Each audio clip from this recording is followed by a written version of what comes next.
Hello, কেমন আছো তোমরা সবাই? আজকে তোমাদের সাথে ভিডিও শেয়ার করব what I it in a day.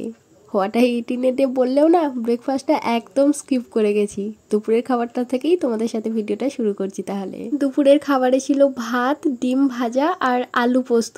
আর ডিম ভাজার যে তেলটা থাকে না, ওই তেলটার সাথে হালকা নুন দিয়ে ভাত মাখিয়ে খেতে আমার তো ব্যাপক লাগে, খুব সুন্দর লাগে। আর ছিল পছন্দের আলু পোস্ত। আলু পোস্ত জিনিসটাও খুব পছন্দের আমার। পোস্ত যে কোনো যা দিয়ে রাঁধো আমার খুব ভালো লাগে। আর সাথে তো ছিল ডিম ভাজাই, তো একটু ডিম ভাজা আলু পোস্ত দিয়ে মাখিয়ে খেতে ভাতটা দারুণ লাগলো। তোমাদের মধ্যে কার কার আলু পোস্ত ভালো লাগে কমেন্টে জানিও। এরপরে চলে যাচ্ছি রাত্রের খাবারে। দেখতেই পাচ্ছ রাত্রে আমি রুটি খাই। হ্যাঁ, তোমরা আমার ভিডিও দেখে বুঝেই গেছো যে রাত্রিরে আমি রুটি খাই।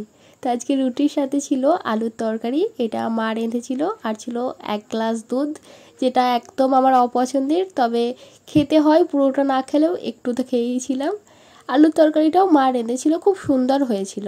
সব মিলিয়ে এই ছিল আমার খাওয়া দাওয়া আজ। তাহলে এই পর্যন্তই। ভিডিওটা ভালো লাগলে লাইক করো। টাটা।